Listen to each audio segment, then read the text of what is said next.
All right, so I believe you can access this PDF file. I'm going to access this file as well. And last week we discussed a number of things, including the difference between markets and industries. Okay, in the previous module we discussed these things. All right, the 7 domains of attractive opportunities, macro level. Okay, and also in the industry attractiveness activity. Okay, and we are going to have a look at it again today. And we also discussed the black swan, for instance, in the previous module. Please go through those things again because you are going to have you need to prepare your assessments. Okay. Right, so the question is again, when we decide, when we want to compete, the question is again whether our industry is attractive or not. Okay, so that is one of the first questions that we want to answer before we commit to certain industry. Okay. And we also need to discuss target market analysis. Okay, therefore, the other things that we are going to cover in this presentation. Okay, the STP, segmentation, and targeting, targeting and positioning. Okay, right. Or in other words, it's look. The STP is actually the core marketing strategies, and in my view, it is probably the core strategy of a business. Okay. My recommendation is for everybody to understand this STP process because that helps you to appreciate your own role, whatever role that you do in your organization. Either you do marketing or R&D or manufacturing or finance, accounting, okay? I would suggest that you understand the STP process because that helps you to appreciate how you contribute to your role. Okay. Okay, so this is the one that we are going to discuss. Okay, this core marketing strategy, STP, segmentation, targeting, positioning. Okay. Now you'll find a number of reasons why we do segmentation, which is basically the first concept. Okay, let's have a look at what segmentation is. Okay. Look, segmentation is actually the process of dividing large population to smaller market segments based on similarities and differences. Okay, so if we think about markets, either Australia or Ecuador or France or Brazil. Now remember, the soccer World Cup basically. Okay, we have a large population here. Okay, so the population here needs to be divided into smaller market segments. Okay, let's say if we do thorough market research, we may come up with 6 to 8 market segments. Okay, now that's what we mean by segmentation. Why do we need to divide it? Because if we don't divide it, we may need to dry up our resources before we can achieve our goal. Okay, think about this. We have segment A, segment B, okay, segment C, segment D, okay, segment E, and segment F. All right. If we do not divide them into smaller market segments, then basically we are going to we need to reach everybody. Okay, that means more resources that we need to spend. Okay, we need to reach everybody. Okay, and the other thing that we also need to consider is not everybody is relevant to our offering. Okay, not everybody is relevant to the brand or a product or service that we are going to offer for the customers, right? In other words, we need to think about which segment is more appropriate for us to target before we dry up our own resources, right? So that's the reason why segmentation, and that's what we mean by segmentation, which is basically the process of dividing a large population into smaller market segments based on their similarities and their differences. Okay. Now I use the term similarities and differences. What does it mean? Well, look, if we look at that, let's say if we go back to our segment again, A, B, C, and so on and so forth. Within the same market segment, they should share similar characteristics. Okay, they should share similar characteristics. I just type it here. Okay, they should share similar characteristics. Okay, because they belong to the same market segment. Okay, because they belong to the same market segments. Okay, but if we compare, let's say this is segment A and segment B. If we compare segment A and segment B, they should not share similar characteristics. They should share different characteristics. Okay, they should be different. If they are not different, then there is no reason for us to put them into two different market segments. Right? So here, what we see is market segment is the smaller subset of the market. Okay, a smaller pie of the market. Okay, so that's what we mean by segmentation. Okay, now let's have a look at that further.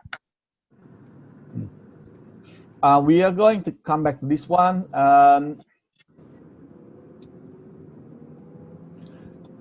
In terms of segmentation, we have several ways or approaches to segment the market. Okay, and the one that you see on my screen is basically just one of the approaches. Okay, this approach basically is about 4 segmentation variables. All right, 4 segmentation variables. All right, I would recommend you to use this because this one is the foundation. Is the foundation for us to understand segmentation variables. Are they the only ones? Not really. They are not the only ones. This is not the only approach. Okay, if you type in your Google search box Roy Morgan value segment, okay, just type T, Roy Morgan value segment. Okay, you will be able to find another approach, okay, or strategic business insight, which is basically using value segmentation approach as well. Okay, what I will do is actually I'm going to email the link to strategic business insight value segments for you to just have a look. They have the questionnaire in there. It is an American-based company. Fill out the questionnaire and see how it goes. Right. So hopefully that helps giving you the idea in terms of understanding value segment, and this is your own value segments. Okay. Now, so if we go back to the previous segmentation concept again, okay, we understand that we have segment A, B, C, and so on and so forth.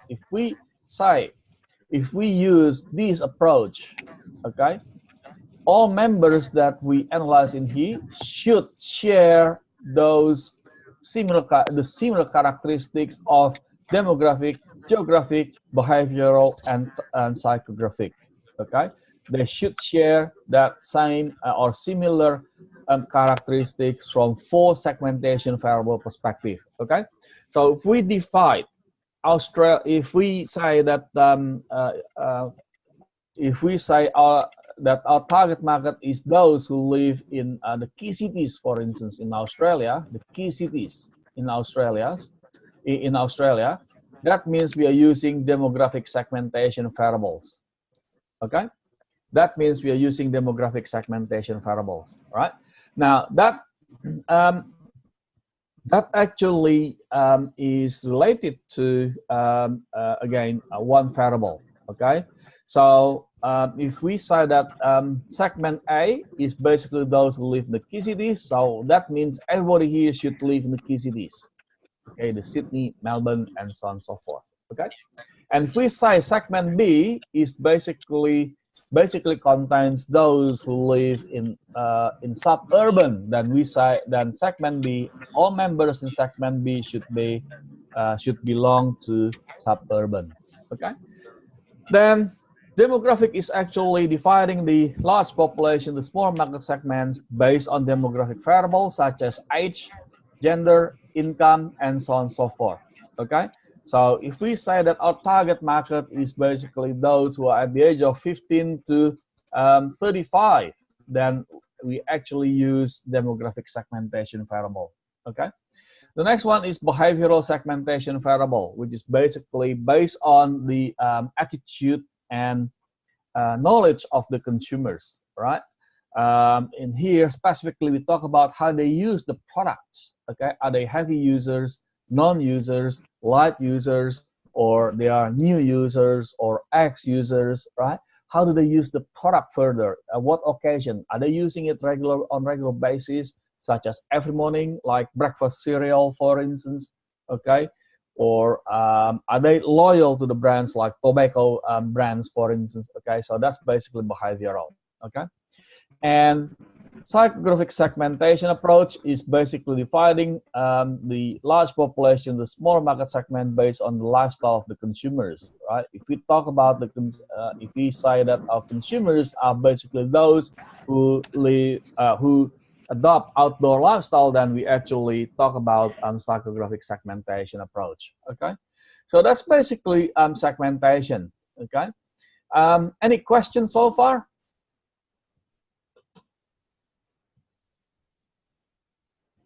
No?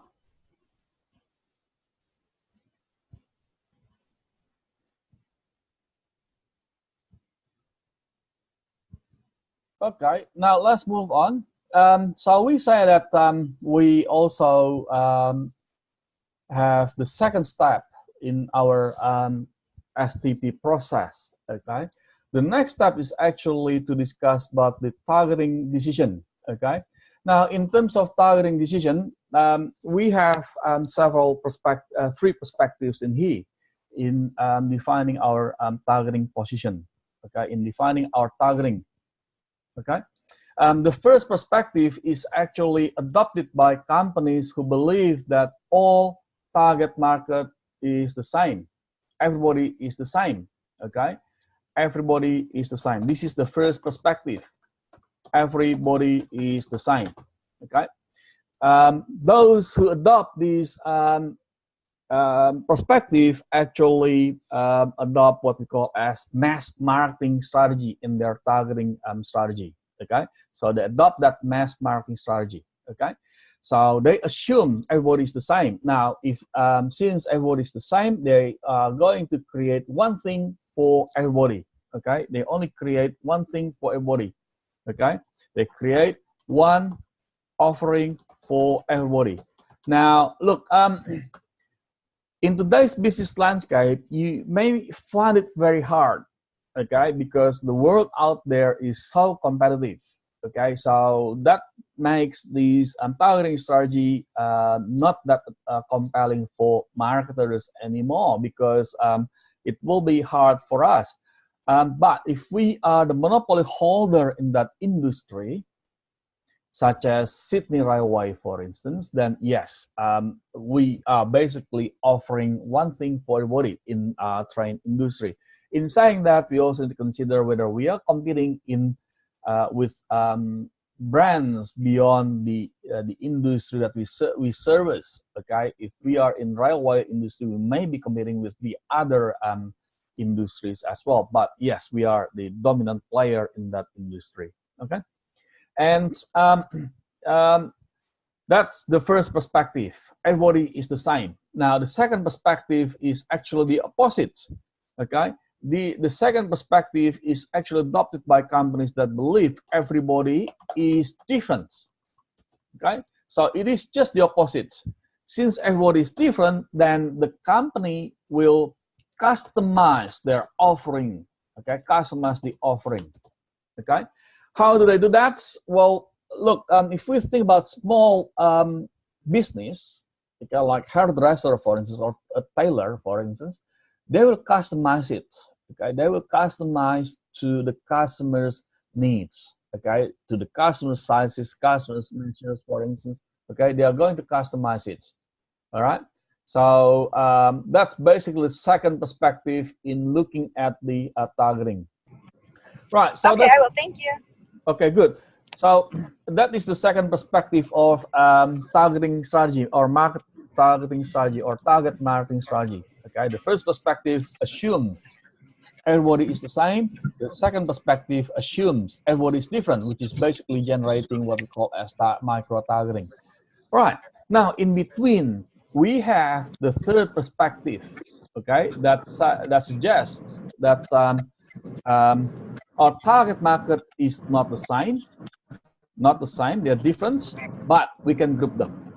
We can group them, or we can segment them. That is actually related to the segmentation concept that we just discussed, right? We can group them based on similarities and differences, okay? We can group them based on similar characteristics and different characteristics, okay? That is related to the segmentation concept that we just discussed before, right? Okay, so that's basically our the targeting concept. Now let's move on to the next one.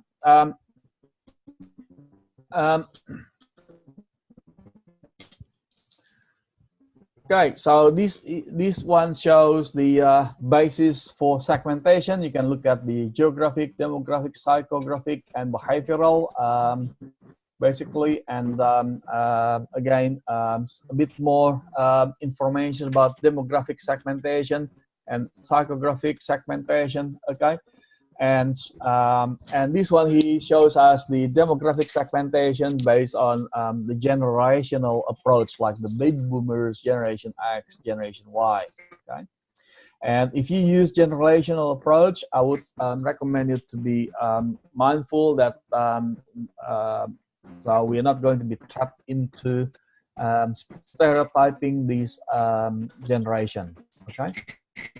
All right. So that's geographic segmentation that we just briefly discussed. Okay, you can have it, you can go through it in your learning material.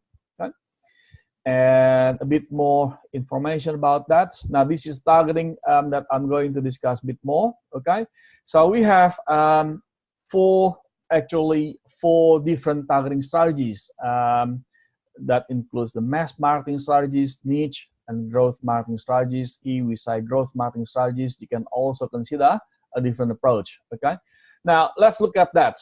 The if we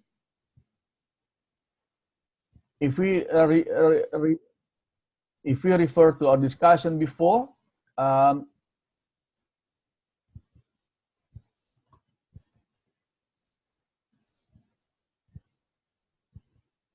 if we refer to a discussion before that we have the mass marketing strategy, okay, this is what we call as the undifferentiated targeting strategy. Okay, this is basically adopted by a company that offers one product or service for everybody. Okay, and on the other side, we also have what we call as the micro marketing strategy, which is basically customizing the offering for individual customer. Okay, and in between we have what we call as targeted or segmented targeting strategy. We actually have two options in conducting our segmented targeting strategies. The first one is differentiated targeting strategy. Okay, and with differentiated targeting strategy, we actually develop different products for different market segments. Okay, now let's look at this one further. Okay, so the first and second, I think pretty straightforward. Now let's look at this one here a bit more. Okay, differentiated targeting strategy. What we mean by differentiated targeting strategy, or differentiated marketing strategy, or differentiated target marketing strategy. If we research, there are 6 segments. Let's say segment 1, segment 2, segment 3, 4, 5, 6 segments, for instance. Okay, and we decide to develop different offering for different market segments, such as offering A, offering B, C, D, E, F. Okay, so we have different products. So for segment A, we have product A. For segment 1, we have product A to compete, and for segment 2, we have product B, C, and so on and so forth. That is actually about the differentiated targeting strategy. Okay, that is actually about differentiated targeting strategy. Now, the next one is niche targeting strategy, which is basically similar to that one. Okay, let's say we have 6 market segments, 1, 2, 3, 4, 5, 6 market segments, and we say that we only want to compete in one of the market segments. So we only create one market segment. Sorry, we only create one offering. Okay, let's say offering A. Okay, we have one offering just to service segment 1. We will ignore the other market segment. We will ignore the other market segments. Okay, so that is basically what we call as niche targeting strategy. Okay, niche or concentrated targeting strategy. Okay, so, in here we capitalize everything that we have, all resources that we have in the organization, just to fulfill one market segment's needs. Okay, look, if you look at these 2 market segments, the differentiated and niche or concentrated targeting strategy, we actually find differences. Okay, the differentiated targeting strategy is normally adopted by large companies. Okay, why large companies? If you look at that, to create different offering for different market segments, they need resources. The company needs resources, otherwise they can't cope with that. Okay, so smaller business would normally adopt the niche. They may not be able to compete with the large player. Okay, so they actually compete, capitalize everything that they have to compete in one single market segment. Okay, so that's basically targeting strategy. Okay, that's basically targeting strategy. In brief, we have we have 4 targeting strategies. The first one is mass or undifferentiated. Okay, and the second one is micro targeting strategy. That you will recall the reason why they adopt that. The assumption underpinning this micro targeting strategy. And then in between we have targeting strategy that has 2 varieties, right? Either differentiated, okay, either differentiated or niche or concentrated targeting strategy. Okay, so that's basically targeting strategy.